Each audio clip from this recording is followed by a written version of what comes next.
Sebenarnya masuk polisi ini kan bukan pilihan. Tahun 1999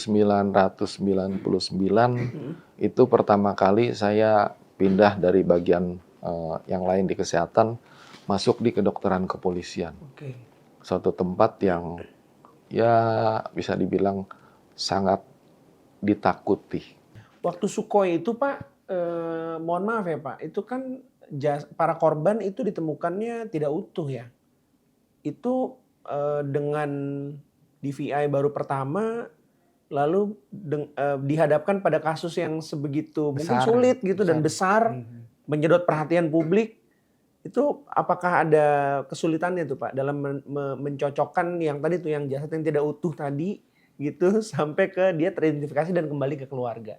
Iya, jadi kalau bisa dibilang operasi DVI ini operasi mahal. Belum lagi tim yang postmortem. Itu tidur di kamar jenazah gitu kan, berteman dengan roh-roh halus itu. Emang ada Pak? Tipis Pak. Jangan. Kalau bicara itu nanti tidak ilmiah. Iya tidak ilmiah. Tapi jadi hantu nggak ilmiah. Jadi saya pernah waktu operasi Sukhoi itu saya membubarkan keluarga yang berkumpul di posko antemortem kita. Karena bikin rusuh gitu kan. Inilah crowded banget jadinya gitu kan. Pulang semua saya bilang. Tunggu informasi bapak yang mau kerja, ibu yang mau masak. Cuma nyalain TV atau radio. Ya. Jadi saya menginformasikan lewat media atau kalau memang perlu tinggalin nomor telepon. Kalau memang urgent banget kita telepon. Kalau enggak cukup dengerin dari media. Apakah ada semacam intervensi gitu dari baik Sukhoinya ataupun pihak Rusianya sehingga dengan tujuan agar itu istilahnya memperbaiki mungkin citra apa segala macam dalam proses identifikasinya yang dilakukan DVI Pak? Kalau dari aspek DVI-nya mungkin tidak terlalu masalah karena yang seingat saya itu dari 45 jasad itu yang orang Rusia sendiri ada 4 orang. Mereka cuma minta bahwa proses identifikasi ini mereka dilibatkan. Jadi waktu itu mereka mengirim 4 orang ahli dari sana dan kita dengan senang hati mengajak mereka bergabung dan melihat apa yang kita kerjakan.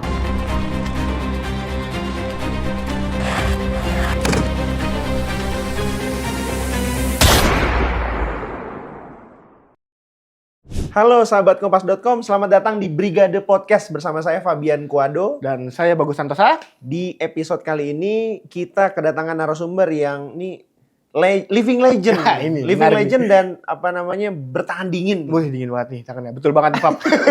Dari tangan beliau ini bisa kita sebut tidak ada satupun manusia yang tidak teridentifikasi oleh beliau ini.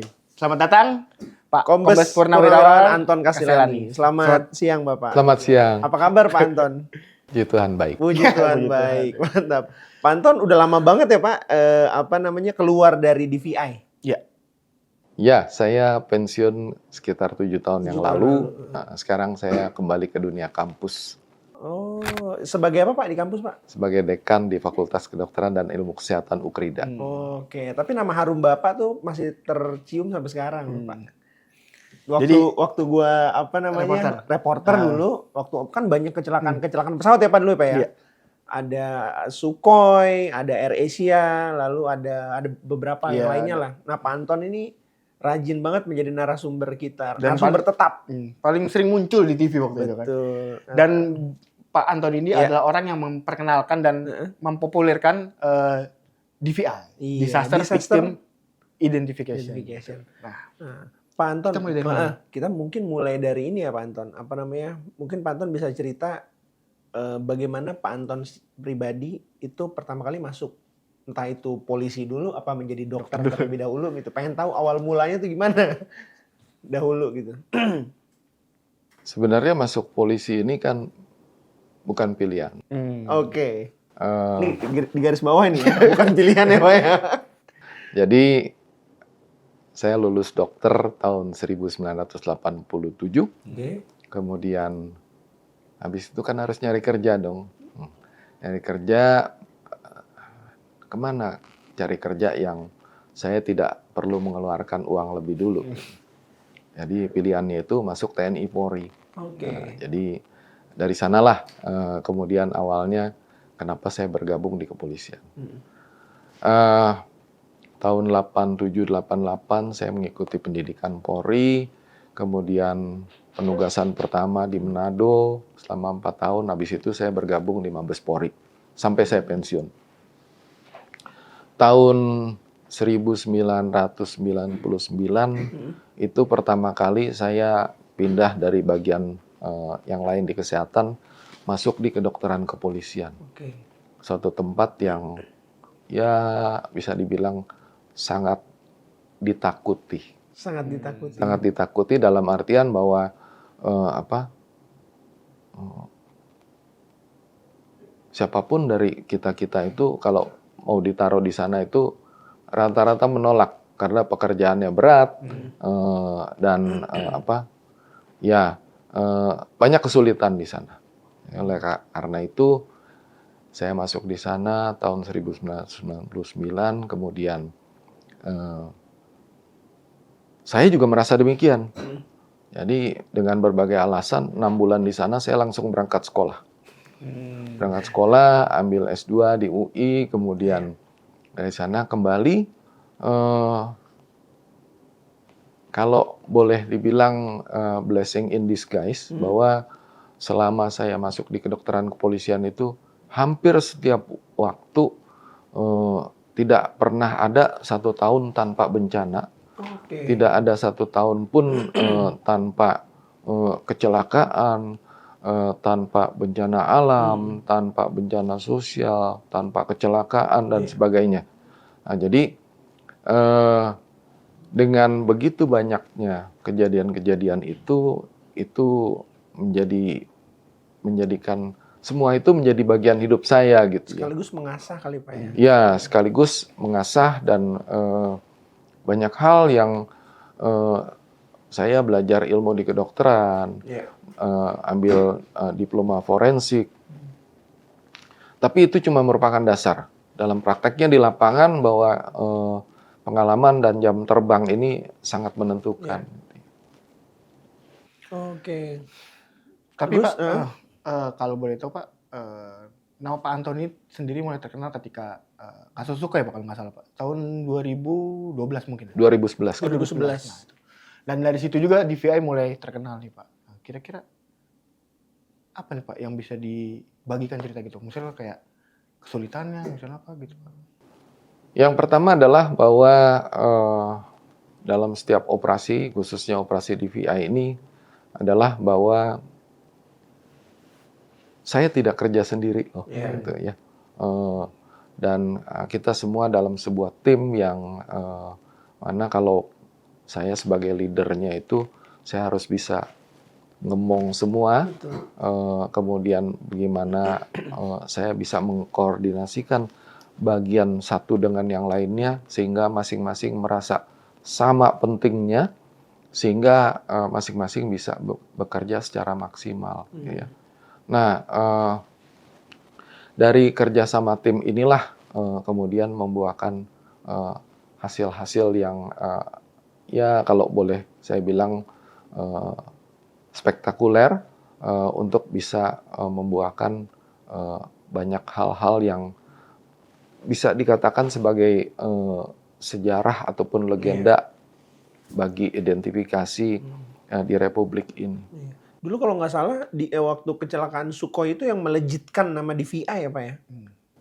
Iya, jadi itu adalah pengalaman pertama saya. Saya didadak ketika saat itu saya baru diangkat sebagai kepala kedokteran kepolisian. Di dalam struktur di kedokteran kepolisian ada jabatan ex officio. Jadi setiap kepala kedokteran kepolisian itu secara ex officio adalah Direktur Eksekutif DVI Nasional. Nah, oleh karena itu ketika ada kejadian Sukhoi itu saya adalah orang pertama yang harus bertanggung jawab. Iya. Padahal dengan jabatan yang baru seumur jagung itu, saya nyaris tidak punya banyak pengalaman. Di samping juga hal-hal yang bukan cuma secara teknis, tapi selama ini kan lebih banyak teorinya aja. Betul. Walaupun kita sudah pengalaman dengan bom Bali dan lain sebagainya, tapi pada kenyataannya dulu-dulu itu lebih banyak kita mendapat dukungan dari Australia, dari negara-negara lain.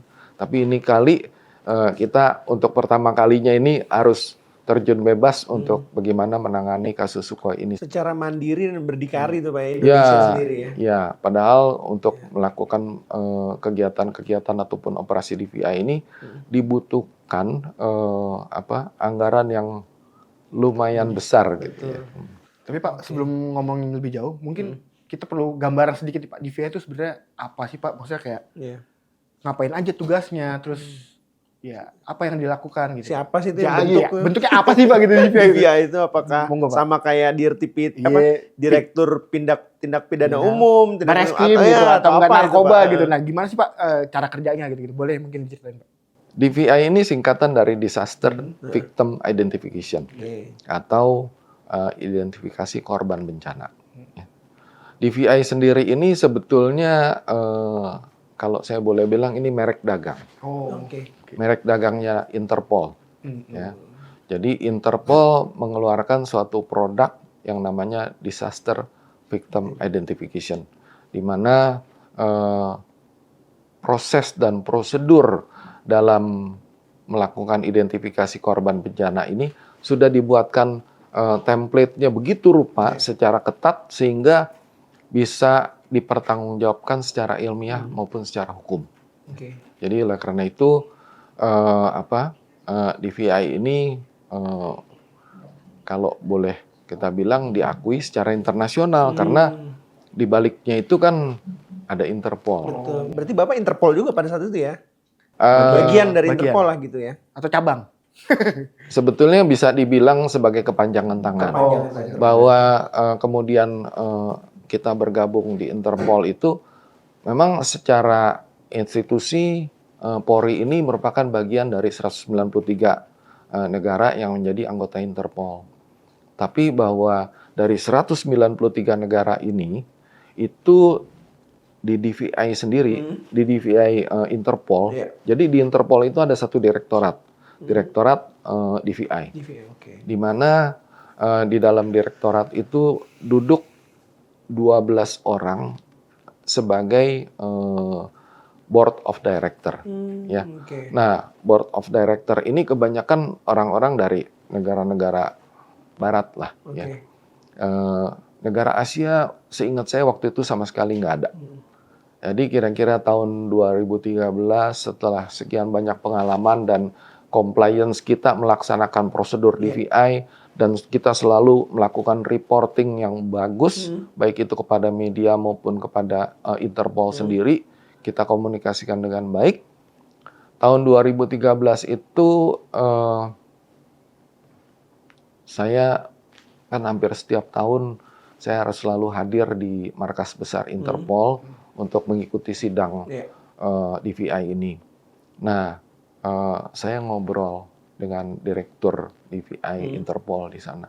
Saya bilang, kalian ini ada 12 board of director untuk DVI di sini. Kok nggak ada lah yang mewakili dari Asia. Misalnya Indonesia, saya bilang gitu kan. Padahal kan kalian tahu di Indonesia itu banyak kejadian. Kemudian kita juga melaksanakan operasi DVI sesuai dengan kaedah-kaedah yang kalian sudah tetapkan. Compliance kita sangat bagus, saya bilang. Beliau itu langsung tadinya agak miring-miring, berdirinya langsung menghadap saya. Langsung dia bilang, kita akan merasa sangat terhormat, dia bilang, kalau kamu bersedia duduk sebagai salah satu direktur. Dari 12 itu. Dari 12 itu. Dan itu Indonesia. Gimana caranya? Ya, kita bikin surat. Jadi saya harus kembali ke Indonesia, bikin surat ke sana. Nanti tahun depan itu saya harus menghadapi sidang di sana, semacam ujian masuk lah gitu ya. Jadi waktu itu Nilala blessing in disguise juga. Sejak saya pulang dari sana, kemudian tiba-tiba AirAsia jatuh. Ketika AirAsia jatuh itu, kemudian kita lakukan operasi DVI di Surabaya. Pada kesempatan itu, dalam reporting saya itu ke Direktur DVI Interpol, saya sampaikan segala sesuatunya, kemudian saya sampaikan sedikit sentilan ke beliau, apa kamu nggak tertarik untuk melihat di lapangan bagaimana kita melaksanakan proses DVI di sini? Oh, dia bilang, kalau itu suatu undangan saya pasti datang, dia bilang. Udah kamu datang aja, saya bilang. Jadi datanglah Direktur DVI dari Interpol dari Lyon sana dan dari kantor Singapura. Jadi kan ada kantor cabang satu di Singapura itu juga. Jadi 2 orang perwakilan itu datang, kemudian dari segenap tinjauan proses yang beliau lihat selama di Surabaya itu, beliau sangat terkagum-kagum bahwa Indonesia ini adalah negara berkembang yang kemampuan DVI-nya ini sederajat dengan negara-negara maju seperti Amerika, Eropa, Inggris, Prancis dan lain sebagainya. Kita melakukan itu semua persis sama seperti yang dilakukan di sana. Jadi di sanalah kiprah Indonesia bisa lebih terpandang. Jadi ketika tahun depannya kemudian saya hadir di sana, saya membawakan proposal saya untuk melamar sebagai anggota BOD, Board of Director di sana. Saingan saya waktu itu dari Spanyol, Jepang, Korea, dan Indonesia. Yang diterima itu Spanyol diterima dengan 7 suara dari 12. Korea dan Jepang ditolak.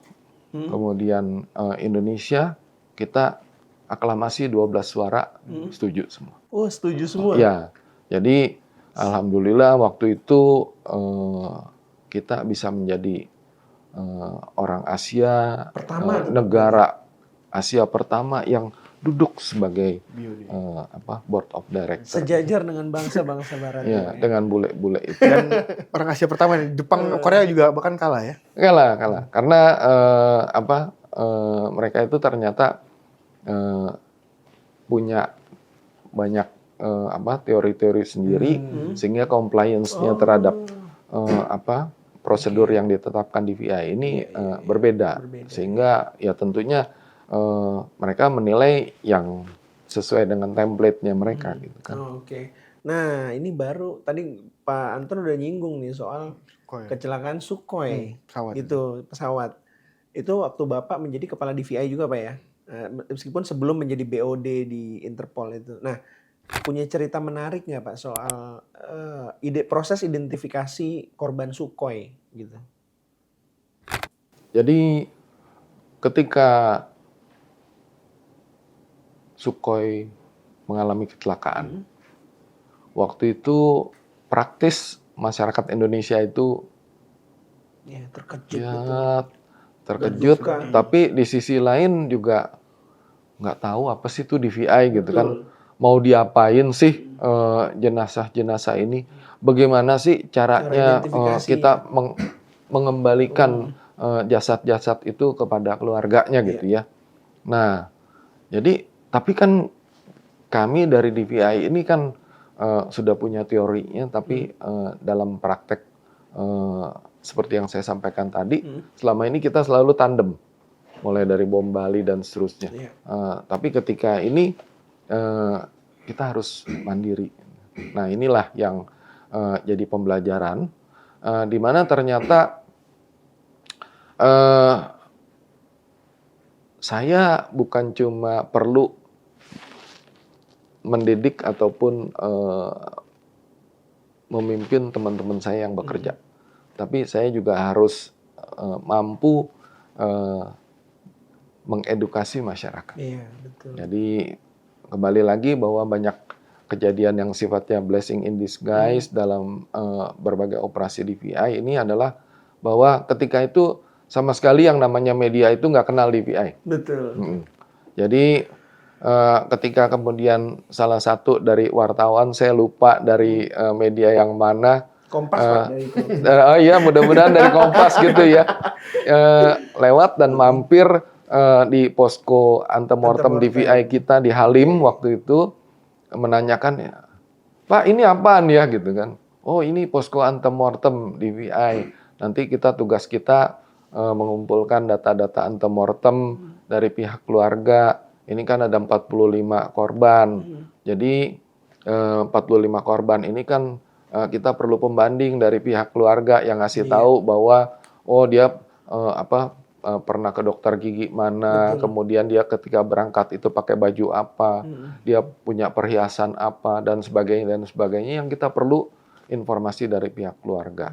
Nah, bagaimana prosesnya itu kemudian antemortem ini kemudian nanti akan kita bandingkan dengan postmortem yang nanti ditemukan di kamar jenazah gitu kan ya.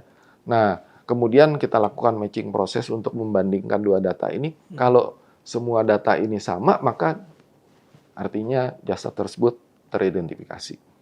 Nah, ketika ngobrol seperti itu, kemudian teman yang dari Kompas TV ini kemudian tergugah gitu ya, menyadari bahwa ini penting gitu kan. Iya. Ambil kamera gitu kan. Nah, jadi mulailah. Nah, disitulah kemudian saya mencoba melihat bahwa oh ini satu peluang untuk mengedukasi masyarakat. Karena apa? Informasi tentang antemortem ini harus masuk dari masyarakat. Betul. Bukan cuma keluarga yang datang atau keluarga yang kita panggil. Karena banyak yang tidak kita panggil ini yang mungkin bisa memberikan informasi penting kepada kita semua. Nah, oleh karena itu lewat media ini kemudian banyak masyarakat yang waktu itu nggak pernah dengar yang apa namanya DVI itu, kemudian setelah Sukhoi ini masyarakat itu kok sepertinya jadi familiar banget dengan DVI. Istilah antemortem, postmortem gitu ya. Dan dari sana kemudian berangkat bahwa ketika berikutnya terjadi kecelakaan ataupun proses identifikasi ataupun operasi DVI harus dilakukan, saya dapat dukungan sangat luar biasa dari teman-teman media untuk bisa menyebarkan kepada masyarakat, dan dari sana saya bisa nanggok begitu banyak informasi khususnya di bidang antemortem sehingga ini sangat memudahkan ataupun meringankan tugas kita daripada kita harus warawiri nyari-nyari sendiri yang mungkin arahnya tidak terlalu jelas. Tapi kalau untuk kasus Sukhoi ini kemarin Pak Anton ini berapa lama Pak untuk mengidentifikasi dari jasad sampai akhirnya kembali ke keluarga gitu? Sebetulnya yang namanya operasi DVI ini unlimited. Oh gitu. Unlimited. Jadi kita ini kan sangat bergantung kepada operasi yang ada di depan kita. Jadi dari lapangan, teman-teman dari Basarnas maupun yang lain-lain, inilah yang mereka yang mengumpulkan di TKP. Sebetulnya ada orang-orang kita yang harusnya turun di TKP, tapi karena memang keterbatasan SDM, ini biasanya kita percayakan aja kepada mereka. Tapi setelah belajar dari Sukhoi ini, kemudian kita mulai masuk berkoordinasi dengan Basarnas, dengan BNPB dan lain sebagainya. Kita mensosialisasikan apa itu DVI dan bagaimana timnya mereka itu ketika mereka mengumpulkan jasad korban ini itu tidak menghilangkan barang bukti yang kita perlukan untuk proses identifikasi itu gitu ya. Nah, jadi kira-kira seperti itu gambaran. Oke, berarti DVI harusnya kan terjun ya, cuma waktu itu karena keterbatasan SDM dan lain sebagainya, akhirnya fokus ke proses identifikasinya saja di rumah sakit ya Pak ya? Iya, sebagian besar. Nah karena kasus Sukhoi ini juga yang Pak Anton tadi sebut adalah yang pertama bagi DVI melakukan identifikasi itu secara mandiri gitu ya Pak. Ada kesulitan nggak Pak? Baik itu mungkin kesulitan, ya sebut aja kesulitan biaya ataupun koordinasi, ya gitu, koordinasi atau kesulitan misalnya proses tata cara identifikasi secara teknis gitu, ya, secara teknis gitu. Jadi gini, saya mencoba menyambung yang tadi karena kan pertanyaannya masalah waktu antara lain sebagainya ya. Jadi saya coba gambarkan dulu apa sih yang dikerjakan oleh DVI gitu ya. Jadi DVI ini kan membandingkan ketika kita menemukan suatu jasad, ini jasad siapa, gitu kan? Iya. Nah, dari pemeriksaan jasad ini kemudian kita dapat informasi. Nah, informasi apa yang kita temukan di sini harus kita cari pembandingnya yang sepadan dari pihak keluarga maupun yang lainnya yang bisa memberikan informasi dengan parameter yang sama. Ya. Nah, Interpol sudah membuat template-nya sedemikian rupa bahwa kita membandingkan antara temuan antemortem dengan postmortem. Apa yang diperiksa? Jadi kita bagi atas dua golongan yang disebut sebagai primary identification dan yang secondary.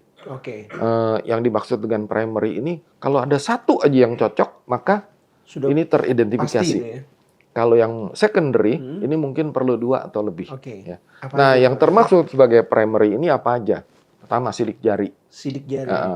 Jadi kalau 2 sidik jari yang ditemukan direkam dari jenazah ini kemudian dicocokkan dengan dukcapil, dengan imigrasi, dengan ijazah sekolah dan sebagainya cocok, udah pasti dia, gitu ya. Karena sidik jari ini kan kemungkinan untuk sama itu 1 banding 1 miliar kira-kira. Gitu ya. Yang kedua adalah DNA. DNA ini kalau zaman dulu aja itu kita menggunakan ketepatannya itu 10 pangkat 14. Kalau 1 miliar itu baru pangkat 12 gitu kan. Ini udah 100 kali lebih akurat dari sidik jari. Nah, itu dari DNA. Kemudian yang ketiga adalah dari gigi geligi. Karena ternyata tidak ada satupun orang yang giginya persis sama. Baik itu strukturnya, tambelannya, perawatan giginya dan sebagainya. Gitu, termasuk operasi gigi juga. Termasuk, itu beda? semua kelihatan pasti. Gitu ya. Jadi oleh karena itu kalau ada satu aja di antara baik itu dari gigi geliginya kah, dari dari DNA-nya maupun dari sidik jarinya match, maka itu teridentifikasi. Nah, tapi ada 2 lagi nih yang termasuk secondary, yaitu dari tubuh, ya. Visual gitu ya Pak ya? Bisa dibilang visual. Properti lain lagi. Jadi dari tubuh misalnya tinggi badan, berat badan, bentuk tubuh, kemudian warna kulit, ada tanda lahir. Tato termasuk. Tato itu termasuk properti. Jadi tato iya. Ada satu lagi properti. Nah, properti inilah yang misalnya seperti cincin kawin, perhiasan, pakaian, anting dan seterusnya, tindik. Nah, dari situ kemudian mulai itu mengarah kemana harusnya kita bertindak. Waktu Sukhoi itu Pak, mohon maaf ya Pak, itu kan para korban itu ditemukannya tidak utuh ya. Itu dengan DVI baru pertama, lalu dihadapkan pada kasus yang sebegitu mungkin sulit gitu dan besar, menyedot perhatian publik. Itu apakah ada kesulitannya tuh Pak dalam mencocokkan yang tadi tuh yang jasad yang tidak utuh tadi gitu sampai ke dia teridentifikasi dan kembali ke keluarga? Iya, jadi kalau bisa dibilang operasi DVI ini operasi mahal. Betul. Ya. Jadi kalau tadi ditanyakan masalah anggaran, saya kira itu salah satu yang menjadi salah satu masalah utama gitu ya. Apalagi untuk sebuah negara berkembang Indonesia. Walaupun sekarang ini kita sudah tidak pada posisi itu lagi gitu ya. Jadi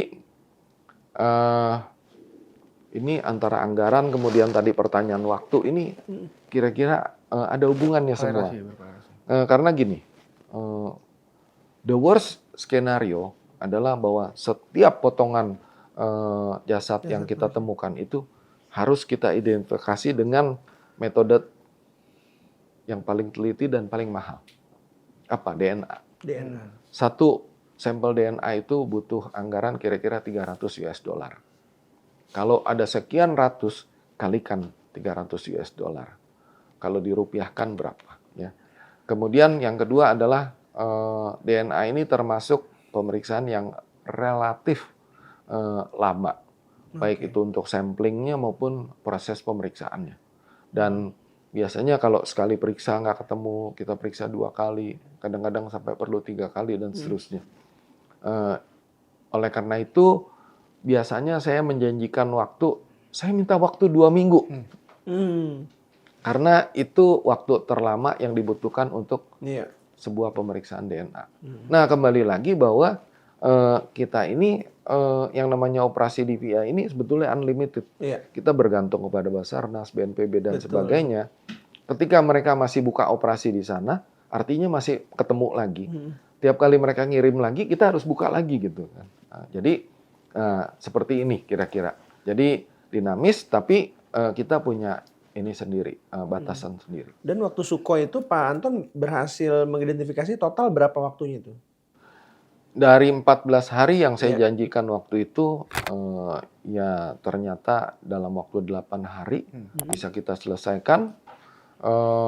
Dari sekian jenazah itu sepertinya hanya 1 deh yang bukan dengan DNA itu bisa kita. Oke, ada berapa sampel Pak? Ada berapa sampel potongan jasad yang tak utuh itu? Jadi yang harus diidentifikasi secara DNA itu sekitar 750 waktu itu. Jadi kalikan aja 300 dolar waktu itu.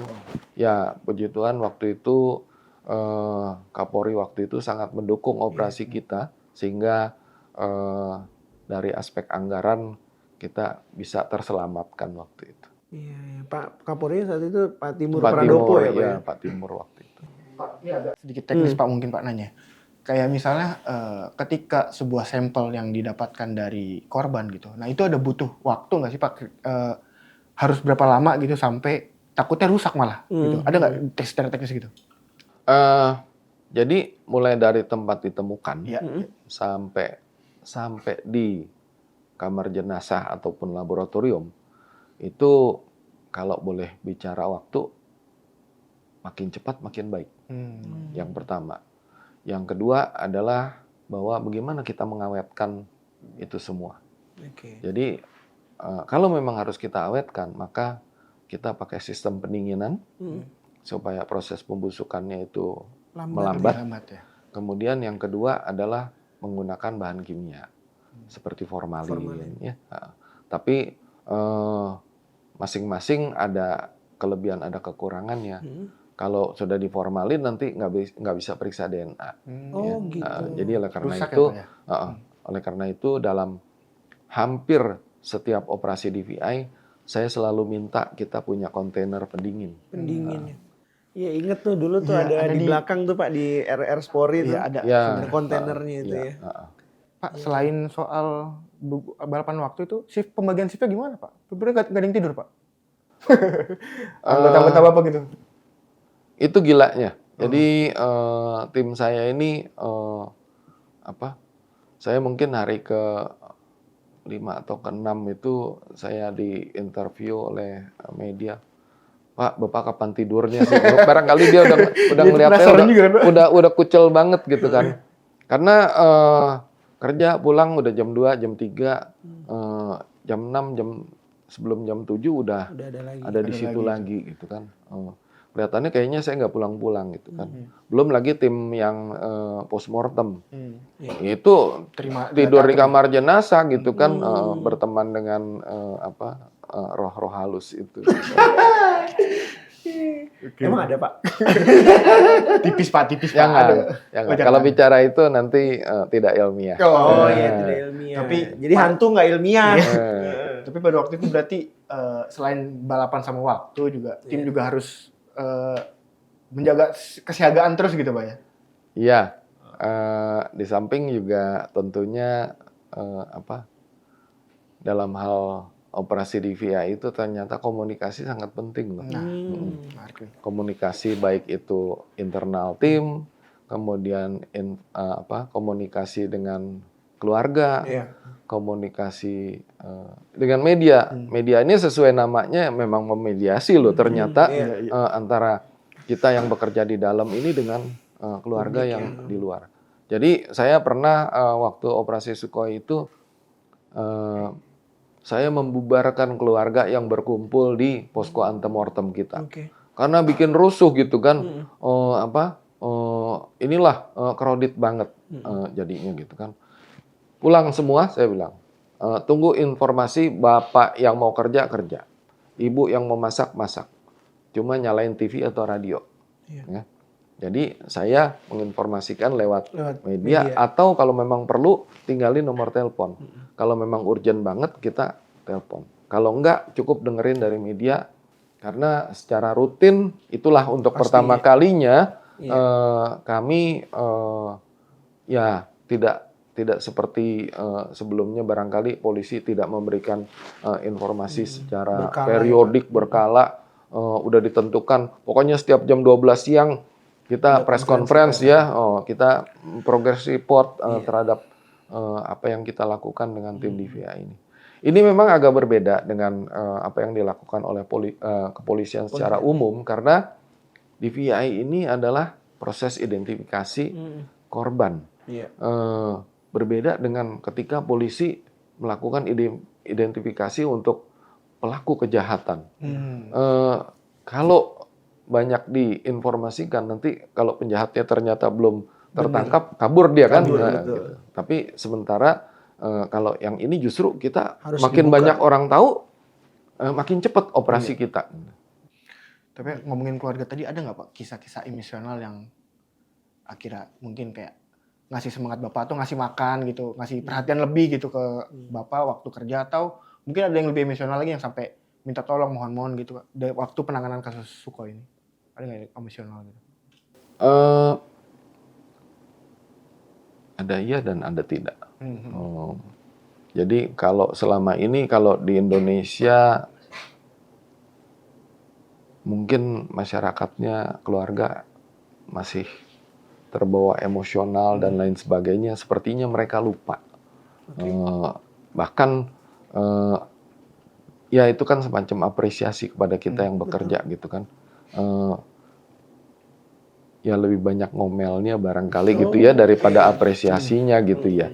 Tapi sebaliknya kami ini kan membutuhkan informasi dari mereka. Jadi belajar dari kasus ke kasus. Mungkin salah satu yang cukup bagus untuk contoh posko antemortem itu adalah AirAsia. AirAsia itu yang kedua setelah Sukhoi kalau nggak salah. Sudah kesekian, udah banyak sekali. Ya? Cuman ini yang salah satu yang booming juga. Salah satu yang bagus yang bisa kita jadikan contoh adalah AirAsia.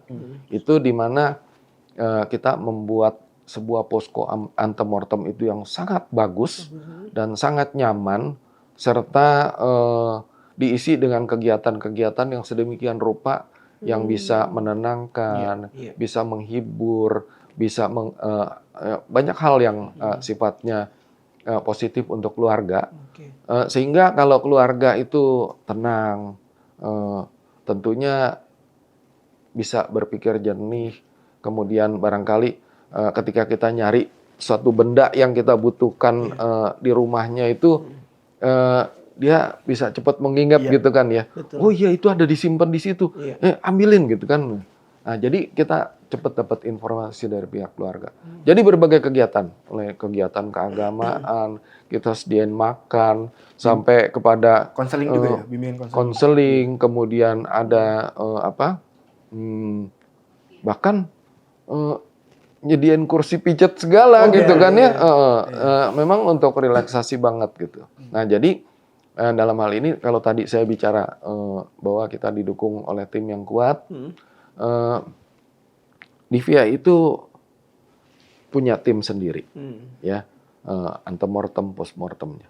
Tapi di luar DVI ini kita didukung oleh seperti Inavis, yang sidik jari, karena mereka yang nyimpen database gitu ya, mereka yang punya akses ke Dukcapil, gitu ya. Jadi mereka punya peralatan-peralatan yang bisa sangat membantu. Kemudian yang kedua lapor. Lapor ini yang bantu kita untuk meriksa properti, benda-benda mati, gitu ya. Kemudian tidak kalah pentingnya itu ternyata saya juga dapat dukungan dari teman-teman psikolog. Jadi kalau kembali lagi tadi kepada pertanyaan tadi adalah bahwa ini kan keluarga ini kan ketika dia berhadapan dengan kejadian seperti itu reaksinya kan macam-macam. Ada yang bisa kontrol, ada yang melo banget gitu ya, ada yang sebaliknya sampai sangat kontras gitu ya. Nah dalam hal ini saya sangat terbantu oleh teman-teman psikolog ya. Waktu kasus Sukhoi kemarin itu ada perhimpunan psikolog dari Jakarta, itu sangat membantu. Jadi saya kasih contoh, ketika semua jenazah ini sudah kita masukkan di peti jenazah, sebelum kita tutup, saya kepingin ada pihak keluarga yang menyaksikan. Ya. Jadi tentunya kita coba buat batasan-batasan. Saya bilang cuma 3 orang ya yang boleh masuk ngelihat gitu ya. Nanti dari yang bertiga ini yang silakan cerita kepada pihak keluarga yang lain. Tapi 3 orang ini kita pilih, ya.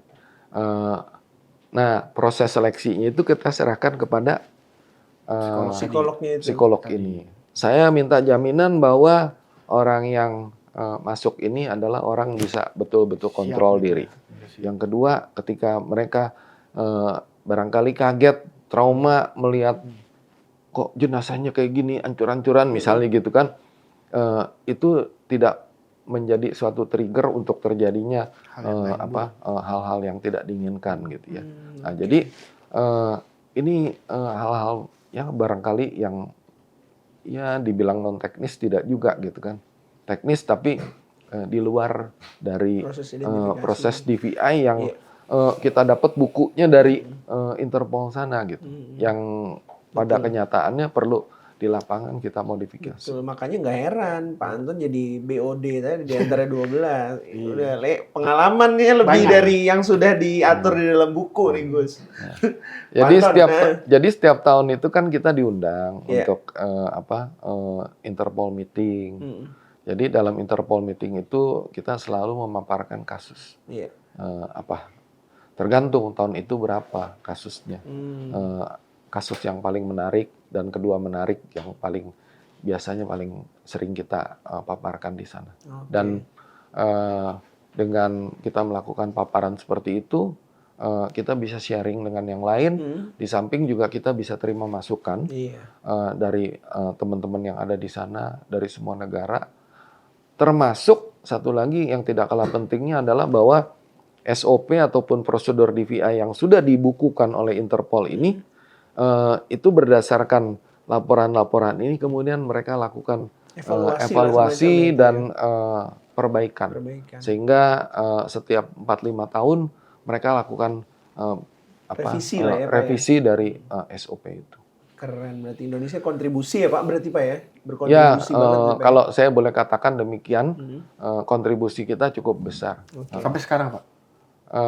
Atau setelah Bapak udah nggak ada nih? Nggak juga, sebetulnya karena ya tadi saya bilang, kok di Lala zaman saya Bapak, itu kok dar-der-dor banget gitu kan, banyak kejadian. Kalau sekarang kan barangkali kok sepi-sepi aja gitu kan. Ya positif negatifnya gitu kan. Pak, ini balik lagi ke soal Sukhoi tadi nih Pak Anton. Itu kan berkaitan sama maskapai asing, Sukhoi gitu. Karena waktu itu Joy Flight itu. Iya benar. apakah ada semacam intervensi gitu dari baik Sukhoinya ataupun pihak Rusianya sehingga dengan tujuan agar itu istilahnya memperbaiki mungkin citra apa segala macam dalam proses identifikasinya yang dilakukan di VI, Pak. Kalau dari aspek DVI-nya mungkin tidak terlalu Oke. masalah karena yang seingat saya itu dari 45 jasad itu yang orang Rusia sendiri ada 4 orang. Iya. Mereka cuma minta bahwa proses identifikasi ini mereka dilibatkan.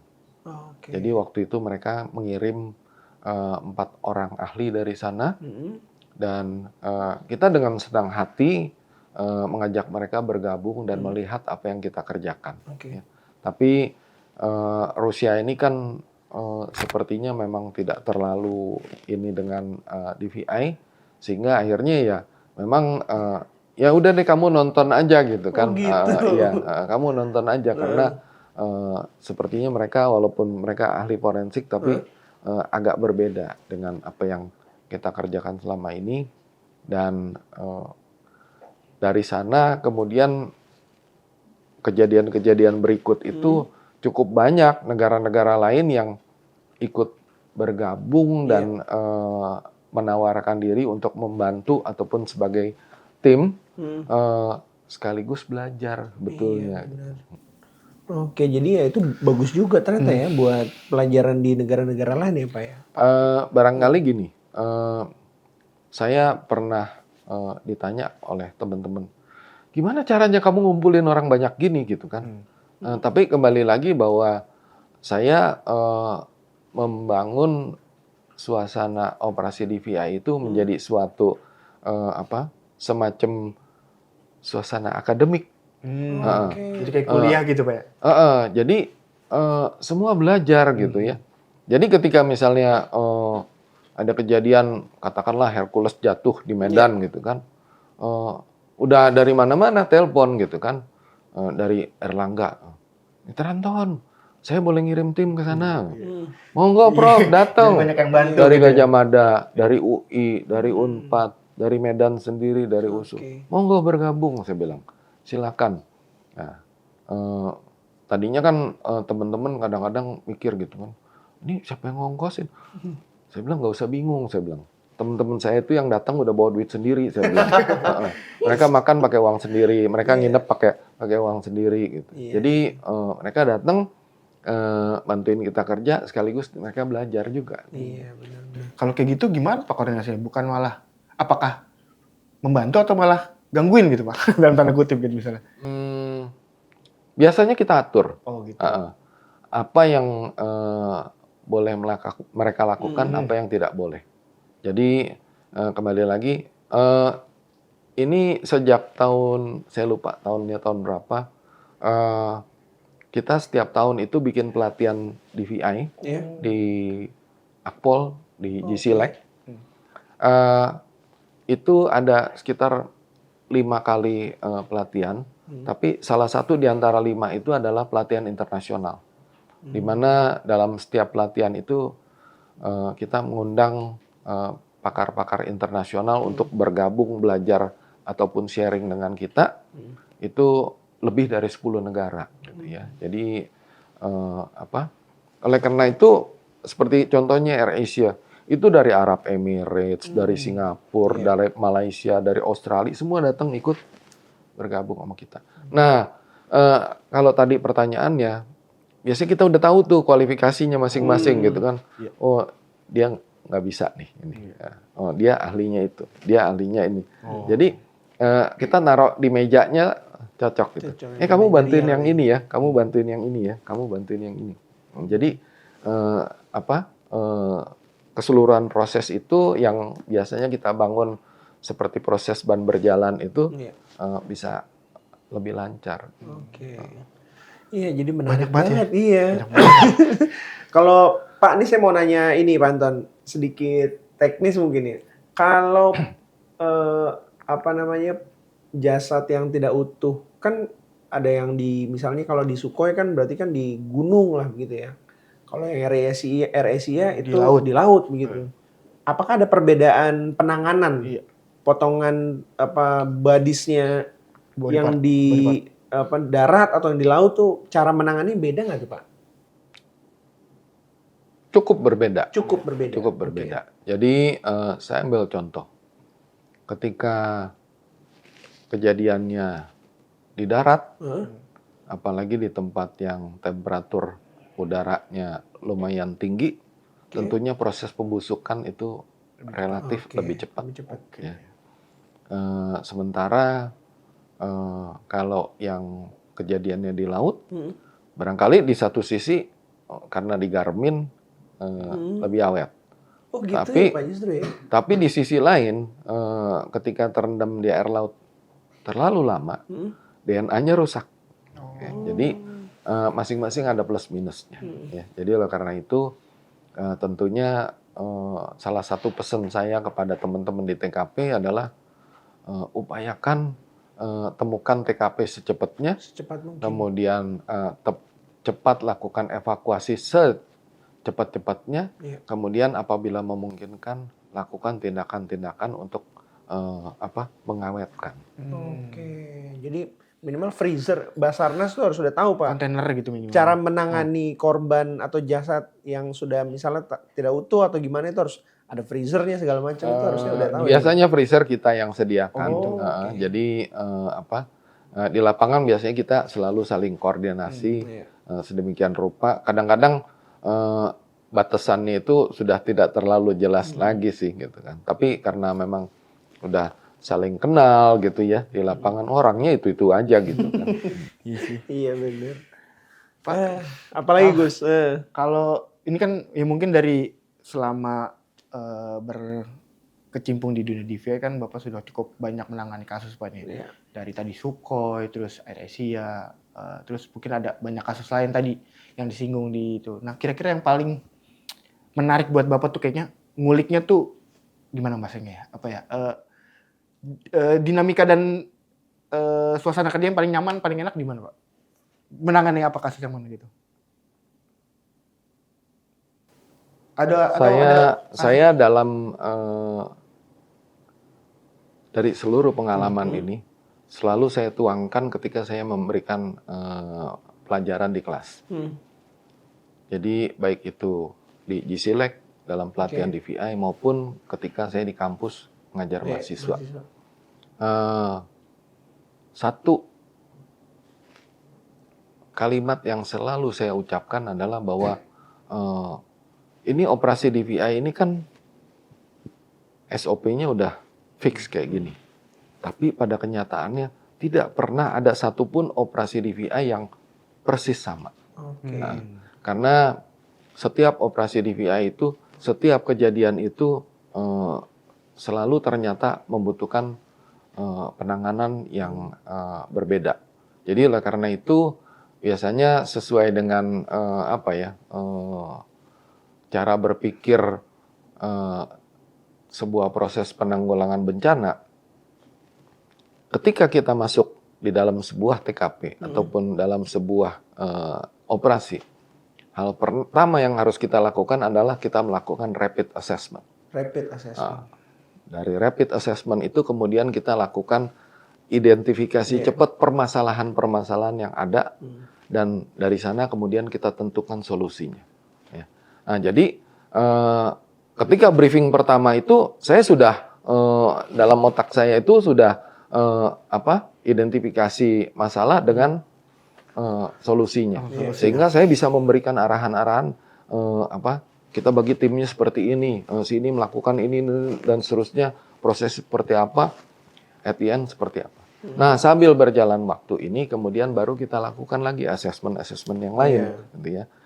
Sehingga pada akhirnya ketika kita baca laporan setiap operasi DVI ini, ternyata tidak seperti yang digambarkan gitu. Jadi saya nggak bisa bilang bahwa yang ini dibandingkan yang Air Asia misalnya. Iya, jadi barangkali kalau Sukhoi barangkali kita terkendala masalah anggaran, masalah non teknis karena ketidaktahuan masyarakat maupun partner kerja kita, baik itu dari Basarnas maupun dari dari Sukhoi sendiri sebagai salah satu stakeholder.